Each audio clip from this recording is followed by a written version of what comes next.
This slidecast looks at the parties and obligations. You'll recall that there are two main parties to a construction contract, the principal and the contractor, but there are other parties involved as well. The contractor has a contractor's representative who represents him on site. In addition to the principal and the contractor, there's the engineer. The engineer is like the adjudicator between those two. The engineer has a lot of powers under the contract, and that's what's set out in the clauses we're looking at. In addition to that, the engineer can have a helper, the engineer's representative. Now, the engineer and the engineer's representative are usually the consultants that did the design. So the first thing we're looking at here is under section 4 of NZS 3910, and it deals with subcontracts. You'll recall that the contractor may hire other parties to help him. It may be they need additional resources, or they might need specialist skills. For example, the contractor might be building a road, but he doesn't have any sealing equipment, so he needs to hire a subcontractor to do the road seal, for example. The subcontractors have a contractual relationship with the contractor, but not with the principal. The principal cannot tell the subcontractors what to do. If a subcontractor stuffs up, does something wrong, the principal has no ability to sue them or to tell them off or anything like that.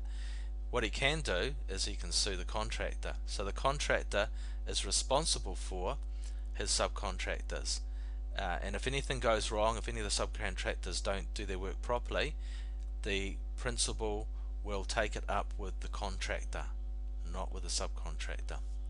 So privity, that is that there is a contractual relationship. So there is privity between the contractor and the principal. There is privity between the contractor and the subcontractor. There is no privity between the principal and the subcontractor.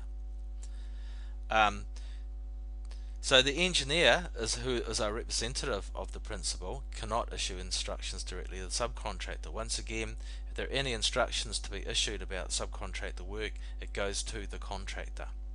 So the contractor is totally responsible for the subcontractor's performance. Now that seems quite straightforward until you bring in this thing called a nominated subcontractor.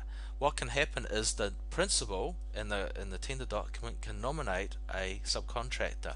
So the contract document might say something along the lines of, if it's a pump station project, pumps to be supplied by Trimate Industries Limited. So what he's done is he has nominated a subcontractor. Now in the design work, sometimes you find that there is a specific product that you want, or a specific person you want doing the work when you're doing the design.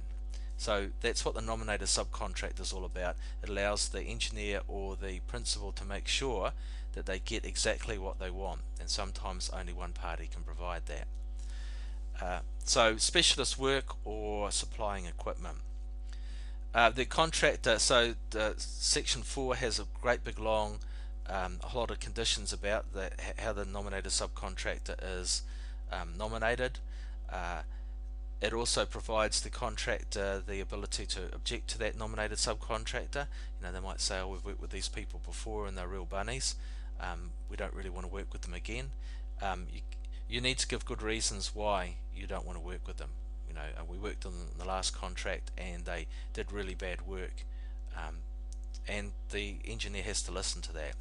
And if they've got a good reason, then he can say, well, we're not going to use that nominated subcontractor. If the contractor, when the contractor does accept a nominated subcontractor, he becomes responsible for the performance of that subcontractor. So even though the principal has nominated the subcontractor, the contractor is responsible for that subcontractor's performance. Within reason. If the subcontractor just doesn't perform, doesn't turn up or anything like that, then once again the contractor can object to them, and the engineer might have to say, okay, wasn't a good idea, you guys can use someone else. But if the nominated subcontractor does bad work, then the principal can actually come back and require the contractor to fix it. Section 5.1 deals with the contractor, all of his obligations, and you can see here it lists out section 5.1. It lists out all of his obligations. So complete the works, set out the works, health and safety, comply with laws. All of these things are some of their obligations. There are other obligations throughout the project, throughout NZS 3910, but these are the main ones. Section 5.2 requires the contractor to have a contractor's representative. This means that there is one person who is nominated in who is named in the contract document, who is named in the contract document. That is a specific person. So it will say Fred Bloggs is the contractor's representative. His contact details are. If anything goes wrong, if the principal wants to talk to anyone, he rings up that contractor's representative. The contractor's representative should be on site, ready to talk to the engineer or the client if they come on site, ready to take orders from them. And he's also there to provide the necessary supervision. So it needs to be a competent person who is making sure that the works are being built as required, and if they're not built as required, that is the person that's responsible for it. So the contract requires that there be a contractor's representative on site, that that person be competent to do the job, and that that person have the authority to receive instructions on behalf of the contractor. Now this is a role that many engineering technicians fulfill. You'll be on site, you'll be the contractor's representative. Another party to the contract is set out in section 6, that's the engineer. Once again, it is a specific person named in the tender document in the special conditions.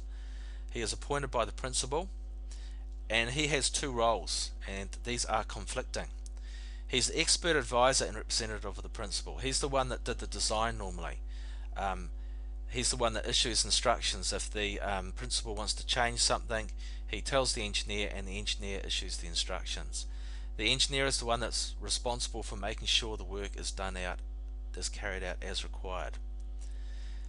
So that's one thing. He is the principal's man, and or woman, make sure that the principal's requirements are met. He is also an independent party, a certifier and verifier. If there is a dispute between the principal and the contractor, the engineer is the one who decides who's right and who's wrong.